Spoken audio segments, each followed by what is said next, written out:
Welcome to Ball and Chain Podcast. This is episode 171. I'm Mox Mornigan. I have with me, it's my angel. Hello. We are back again. It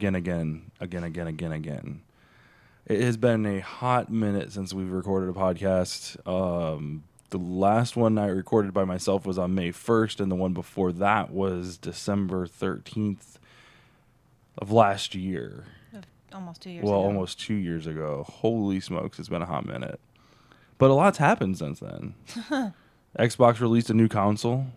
PlayStation or Sony released a new console. Nintendo released an update to their console. That was a joke because the Wii U sucks.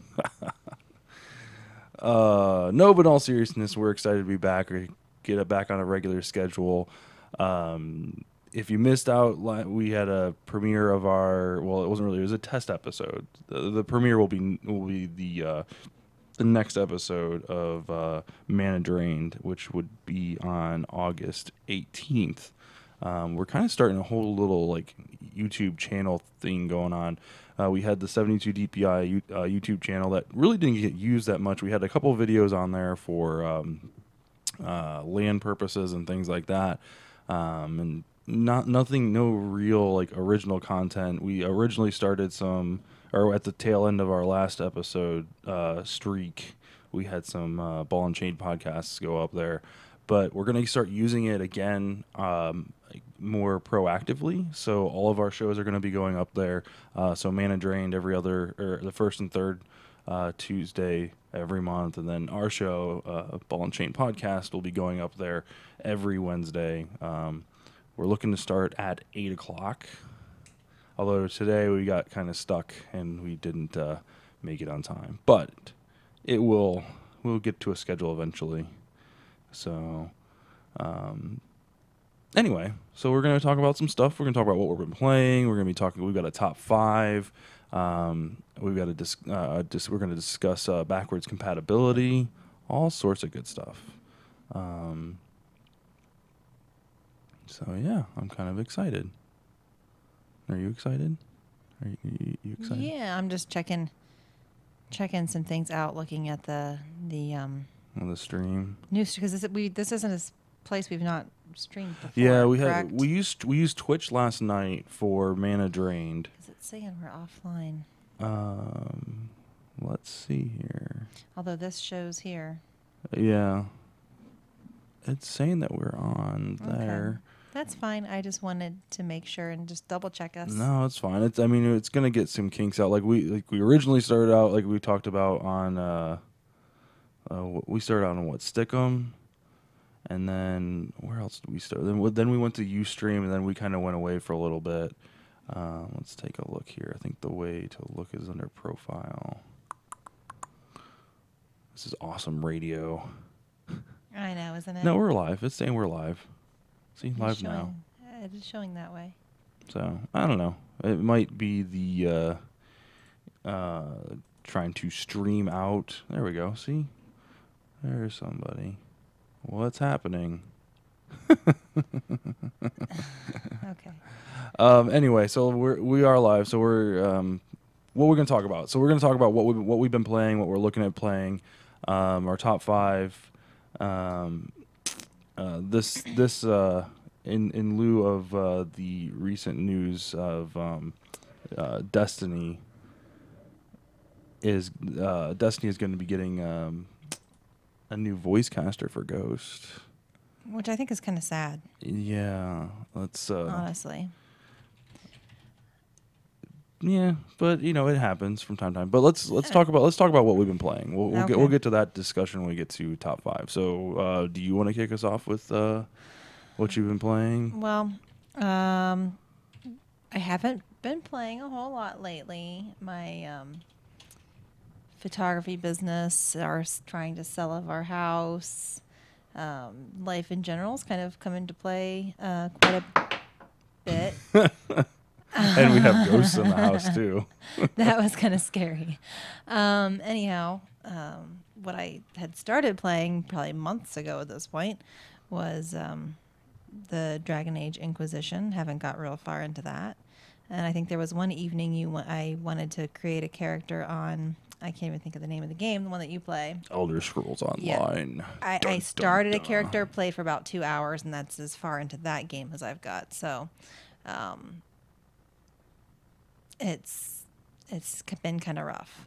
Yeah.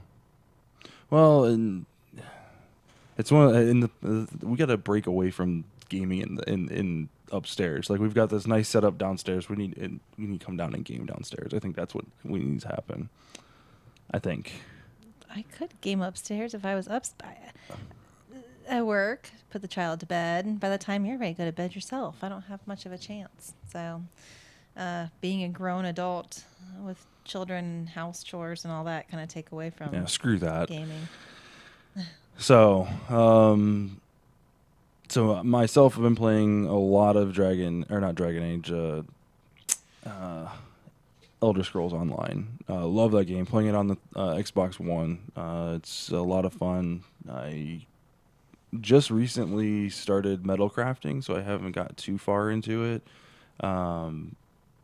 Into that role, doing a lot of just like quests, like side quests and stuff like that. I'm not really paying attention to what the story is. I'm just trying to feel out for how like character building goes. I might actually recreate another character at some point in time. Squall did mention that you can eventually respec your character, so that might be another opportunity for me to not really start the story over, but at least start my character over. Because the one thing that I don't like about it is the fact, and this is going to be something that everyone is going to kind of gripe about, is it's on console, so you're limited to how many buttons you can map things to.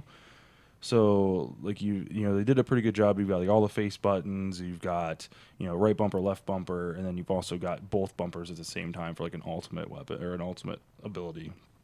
So you're kind of limited as to what you can do. Once you hit level 15, you can purchase. I don't think you purchase. You just unlock it. Actually, it swaps out like a second set of spells, and you have a second like backup set of weapons, which is great because as like a rogue, like assassin type guy. So like I had to like up until level 15, I had to think, well, do I want to level up my bow and arrow, or do I want to level up my dual wielding?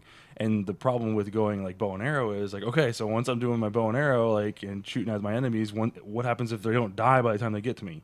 Kind of SOL. So like the whole beginning part of my character was, okay, well, we'll do bow and arrow for my weapon, but all of my like magicka like abilities all are like melee stuff. So like I would really like to go back and respec it to be like more of like a ranged character, because I know there's a whole bunch of like volleys and there's a whole bunch of like abilities that you can do from far away and not really get in the thick of it. Just because I'm so squishy, I don't really have a lot of hit points to spare. But it's a fun game. I'm really enjoying it. So I'm looking forward to getting a little bit further. The matchmaking in there is pretty easy to use, which is nice. You can like matchmake for dungeons and stuff like that. Even quests, like everything is built in. So like if you have a quest that you're having trouble with, you can go into the menu system and say, I'm doing this quest, and they've got them all listed, like all your available quests, and you can search for people that are searching for that quest. Now I haven't had any luck finding anybody because I haven't really looked for anybody yet. But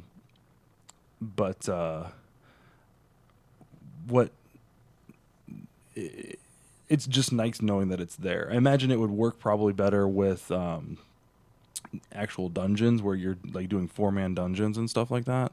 So, it's just nice that it's there and they went even further and go all the way down into like actual quests themselves. So, you all right there? Yeah, just taking a look to make sure it's not.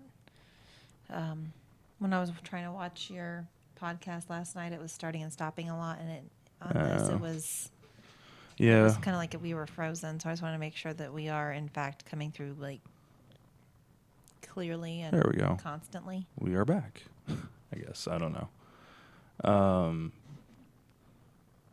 Anyway, so yeah, Dragon. I haven't played much Dragon Age. I really didn't care for the beginning part. I don't know, but I'm really getting into Elder Scrolls. I'm really liking it. I really haven't played enough of either to say a whole lot on either Right. of them, honestly. And like getting into parties and stuff like that, it's a lot of fun. School and I play on occasion. Um, you really don't have a lot of quests to do right off the bat, like to be like to party up. So it's a lot of like go here, talk to this person, go here, kill this thing, go here, go. Very few big like battles or whatever. So I think that's what the like the end dungeons are for. And there's dungeons like scattered all over the place. And the nice thing is you don't need quests to go into them. Like you can just, like if you come across a dungeon, you're like, oh, I'm just going to go in here and see what it is. And like, you'll go in and it'll pop up and say, oh, this is a 4-person dungeon, blah, blah, blah, blah, blah. And you're like, oh, well, shit, maybe I shouldn't go in here. So anyway, it's a lot of fun. Okay, want to move on to top 5? Okay.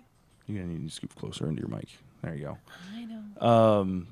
Okay, so top 5. So this episode, our top 5 Goes along with a news story that's currently kind of big right now yeah, let's see in here. regards to Destiny and Peter Dinklage. Yep. What did you want to say about it? Oh no, I was just looking. I was just looking for the actual news story. Okay. Basically, what's going on, if you haven't read, Peter Dinklage, who voiced Ghost in Destiny, who kind of narrates the entire game, was recast. It's been, I don't even know how long Destiny's been out now, but with the new expansion, they are going to have a new character voicing Ghost. They are also, with that expansion, going to go back and voice all of the previous lines that were said by Peter Dinklage in any part of that game. So he will no longer be Ghost in that game in any way, shape, or form. So that's kind of a big thing. They are recasting him with the voice of Nathan Drake, who is Nolan North. Yeah, which is I like Drake. However, I liked Peter Dinklage. I liked Peter as Ghost. I thought he did well for what the part was. I mean, you're a robot, like he's not supposed to have a ton of emotion. At least that was my take on it. right. Re-listening to it, it does sound crappy, but again, he's a robot. He's not supposed to have a ton of emotion, and they really just gave him one-liners. He doesn't have These a huge whole lot monologues of or anything like that. deep to say. It's just very cut and dry, and that I think a lot of it has to do with just the script, Right, script, which they're story not writing. changing. Yeah, they're according to what I've yeah. read. So Well, and the other thing too is like if you look at like the cutscenes in the actual story itself, or in the actual game itself, like all of it's like that. So like the cutscenes with like the queen and stuff like that, they're all like it's all real dry. It's all very monotone. Like there's not a lot of like excitement in any of the cutscenes. So I don't feel like this is which I think is what a lot of people had trouble with this game. at least getting into it. Gameplay is fun, but the story, you really don't get a sense of what the story is. You really don't feel like you're a part of what's going on. And I don't think that was necessarily Peter Dinklage's fault in the voicing of his character, but more the way the story was presented and the script. Right.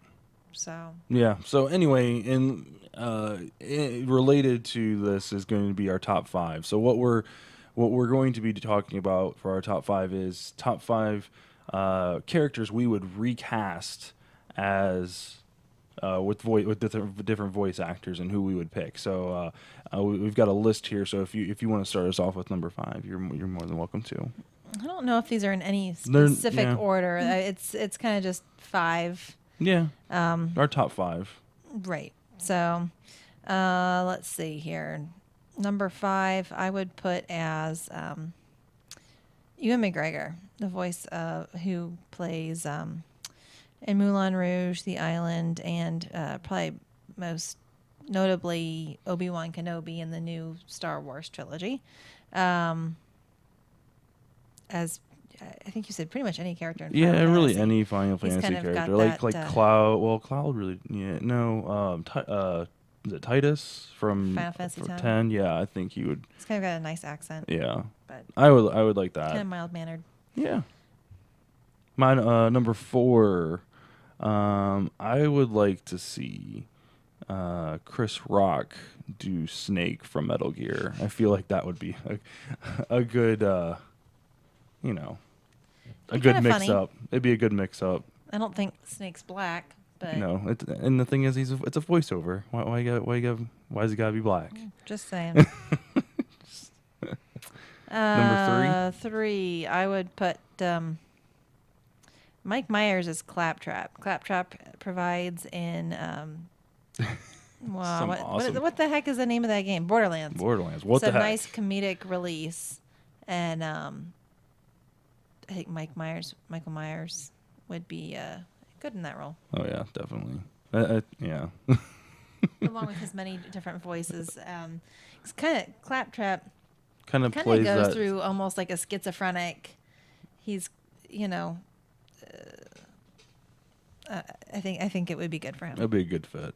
I would say the next one would have to be Arnold Schwarzenegger as Mario. Well, any Mario. Obviously, the original Marios didn't have voiceovers, but any of the new Marios where we do hear him actually speak, I think would be absolutely hilarious.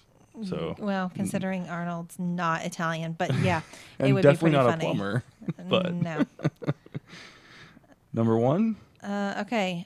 We couldn't leave the girls out, so I thought Nicole Kidman could voice a nice Lara Croft. Lara. Lara, especially with her Australian accent, would be quite. Go see what they're saying here on the message boards.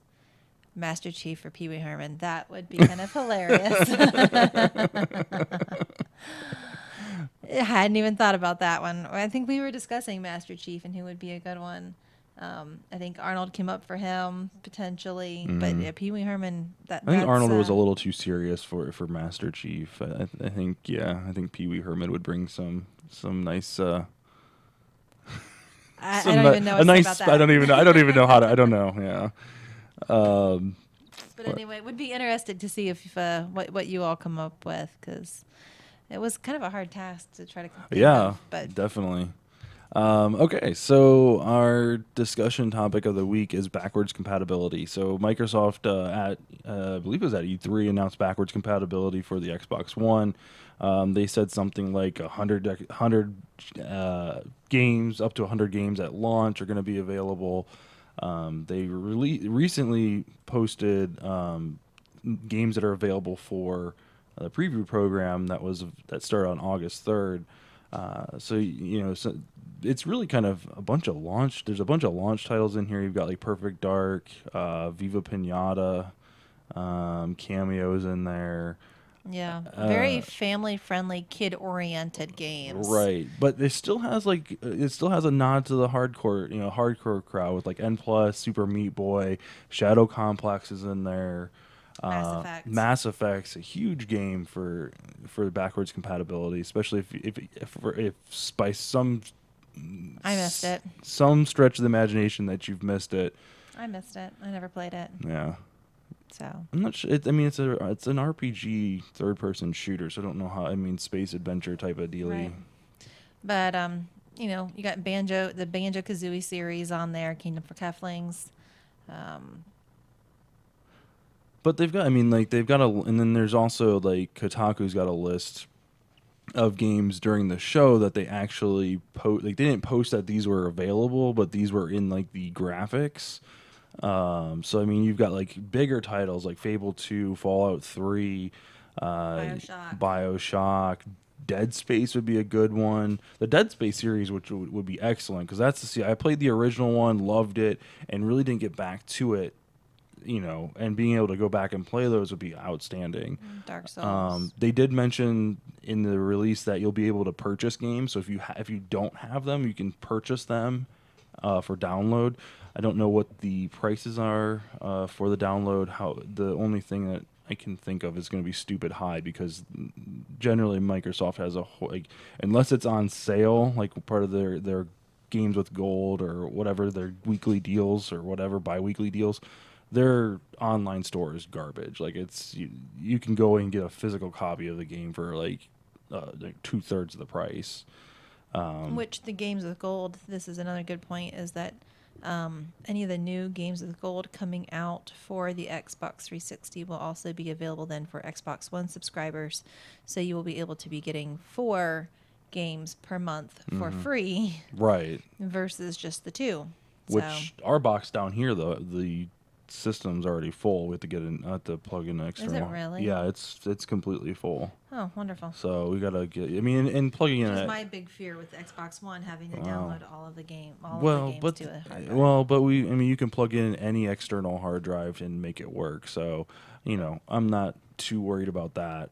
But it's just nice to see that this stuff's coming out. And the other thing is, if you've got, if you don't have gold, if you're not a gold subscriber, then you don't have to worry about, do I need to have gold for this? No, it's not required to have gold to download these games.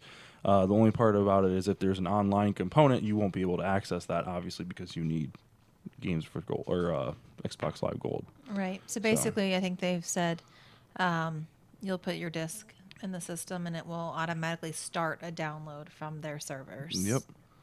So, and it uses emulators technology, so you're not actually using, it's not like decompressing it and all that stuff with the system. It's essentially emulating it. The other thing, I was listening to a podcast on my way to work today, and they were talking about this, and it kind of made me think, think a little bit more outside of what they were talking about.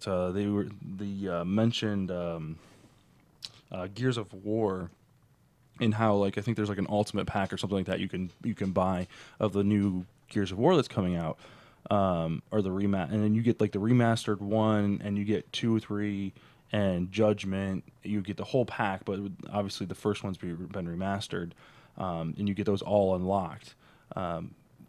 They were talking about how this is going to be a way for companies to package in older games with like Xbox One title. So like they used Call of Duty, for instance, like a third-party company saying, hey, if you buy the game on Xbox, not only are you going to get Call of Duty Ghosts 15, but you're also going to get last year's edition Ghosts 14 for free. And all it's going to be is just a code to download it from the Xbox store as a downloadable game, which I think is awesome in the fact that that's something that Sony doesn't have. I mean, Sony's got backwards compatibility, but you got to have PlayStation Plus to have access to it, and it's a limited number. And like, let's be honest, the Wii they've got a backwards compatibility, but you're buying the games over and over and over again. So like, let's be honest. I don't know. I'm kind of excited about it. What kind of game, is there any games that weren't on this list that you're kind of looking forward to, or anything on this list that you're like, I really want to go back and play that?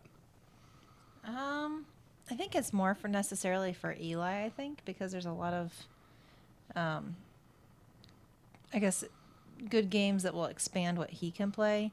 I mean, we still have a 360. We could let him play them on the 360. We just haven't to this point. Right. And I think it's just because carting the games back and forth, I haven't done it. So Right. I think having them all on one system will be beneficial, and we'll get more use out of them. I like that they're digital. I don't, you don't have to swap discs. You don't have to worry about like him, handling discs or breaking discs or leaving them open, letting the dogs chew them up. You know what I mean? Like, there's a lot of benefits to having it downloadable. Right. And he knows how to go into our games on the Xbox 360. I'm not sure if he knows how to do the Xbox One so much, or does he? Mm-hmm. Oh, okay. So he knows how to select it. I mean, heck, Of course. he even bought a game on the Xbox One by accident. Luckily, Microsoft was awesome and said, you know what, here's a refund. And Yeah, they'll do it. They'll do it, I think, 2 times a year, because kids, they won't do it a ton, but they think Right. they'll do it 2 times a year. So, but at the end of the day, like, he knows how to access that kind of stuff, and he knows what games he can play and what games he can't, and So, or he knows what games he likes. It's not necessarily what he can and cannot play. He knows what games he likes to play. So he'll skip over like the Resident Evil, and he'll skip over the adult games because he's never played those. And he's like, oh, I want to play Paradise City. Forza. So, Forza, yeah. Or the Trials HD and Fusion, which is a good mix. That's the one I'd like to see remade. I'm looking forward to The Darkness being remade. Eternal Sonata would be a good one. That was a beautiful game. I love that game. That's one I'd like to see them remaster, but I seriously doubt that game. It was more of a cult classic, I think. I don't think it really had a huge following. But Yeah. If you have a 360 and you enjoy turn-based RPGs, you can probably get it dirt cheap. It's a ton of fun. The story is amazing. The creativity in the game is really a lot of fun. I know we talked about it at length at one of our podcasts probably years and years ago. L.A. Noire, I totally forgot about this game. That was I don't remember a whole lot about it right now, but I remember playing it and actually being pleasantly surprised and thought it was a lot of fun. That was the one where there was a lot of facial recognition and trying to recognize when someone's lying or telling the truth. Like that. I like that kind of thing. That game frustrated the shit out of me. I'm like, what? That really? One and what was the other one? It was for the PlayStation, I think. Heavy Rain, was that Heavy for Rain. PlayStation only? Yep, But that yep. was kind of a similar type thing, I think. It's like a very niche game. Which is what I like. Mm-hmm. So, anyway, so yeah, I'm interested to see this going forward. If you're part of the preview program, it's definitely something to get into. There's, like I said, there's a ton of really cool games that you can, see on there. Anyway, is there anything else you want to talk about before we close up shop? I think that... What games are you playing this weekend? What are you looking to get into this weekend? I'll be lucky if I play any games this weekend. No. It'll probably be the game of scraping back doors and painting. That sounds like a great game. game. Of mowing the grass and cleaning dog Shit. do. So, anyway, yeah. I will be playing Elder Scrolls Online. Trying to get to, and I think that's what I'm going to do after this. I think I'm going to go play some Elder Scrolls. And that's why I never get to play. So maybe you should go play. And then you would not be playing. I can play down here. We can't. Well, you can play Dragon Age, and I can play Elder Scrolls. How about that? Yeah, we'll see. We could rock that out. Anyway. So that's it. Oh, okay. Go ahead. Sorry, that kind of reminds me. Not being able to play in the same room. Oh my God, that's so infuriating. We already don't see each other. We're 10 hours at work, whatever. Come home, put the child to bed. It's 9:00 at night. We'd like to hang out. They've announced that Halo 4 is 5, whatever the heck Halo we're on now, is not gonna have split screen in any way, shape, or form, which is that was like the ultimate kind of party. It wasn't a party game, but like when we were hanging out with our friends, we played 4-player split screen. It kind of sucked to do that, but we did it, and that was kind of what made our evenings and it was after college, but our young adult days kind of fun. And now we can't even do it in the same room. Well, and the one thing that I don't get is it was part of the beta, like the Halo 5 beta. Like you could play that split screen. So they already had a Halo 5 beta? Yeah. How did we miss that? No, we played in it. What? Yes, we played in it. We only had it for like a very short stint, but like I said, like Halo 5? Yes, Guardians, because you got Halo 5 Guardians. Mm-hmm. I didn't even know it had a name. Okay, I'm out of the loop. Oh my god. Sometimes you talk and it kind of goes in one ear and out the other. Yes. But Thanks. We've been married for 7 years. That's kind of what happens. That is infuriating. However, they did throw us a bone, and all DLC will be free, which is awesome. So we won't have to buy 2 versions of DLC. We will have to buy 2 versions of the game. But I don't know. Like, it's kind of a trade-off for me. Like, we've got 2 Xboxes, not that big of a deal. I think we can rig up a system to where it is a big deal. I mean, what would have happened back when Halo 3 launched and like we all stayed up, you, me, Squall, played games all night long on one TV together? Yeah, Days of that no longer. that would not have worked. So, So yeah, it sucks, but it happens. So what are you gonna do? But boycott. no, sorry. No, I'm too excited to get back into Halo. Okay. Pew, pew, pew. All right. Okay, so that was episode 171. I really appreciate you guys tuning in and watching. You can watch our stream every Wednesday at 8 o'clock on twitch.tv/BC Podcast. We will be shooting this episode up on our YouTube channel, which is youtube.com/72DPI online. But yeah, if you guys want to head over there, we could use some subscribers, we can use some likes, whatever you got to do. But this whole Twitch thing is kind of new to us as far as actually broadcasting out. So we're going to get the hang of it. Obviously, I haven't been keeping up on the whole overlay things. But hey, look, there's an overlay right there. The wrap up. We totally skipped the other ones, but that's okay. So we're going to kind of get the hang of it. It's not much different than Stick'em or Ustream, but the interface is slightly different. Maybe we can get Angel on chat moderation and typing and stuff like that, and commenting and all that. I'm trying to slightly. Well, I know, but we'll see. We'll go forward. Every episode we move forward. So, all right, guys. Well, we'll be back next week. August 12th for episode 172. This is Mox Born Again, and it's my Angel signing off. We'll see you guys later. See ya. I think this is just a way to force me to talk about video games. It absolutely is. It is a way to force you to talk about video games. I figure if I get you to talk about video games more, you will want to play video games more, like Halo and stuff like that. So this is like a way to get you to ramp up to Halo. And a way to force me to listen to you talk about video games. Yes, this is my outlet. You are feeding... I'm captive. I'm captive, yes. All right, guys.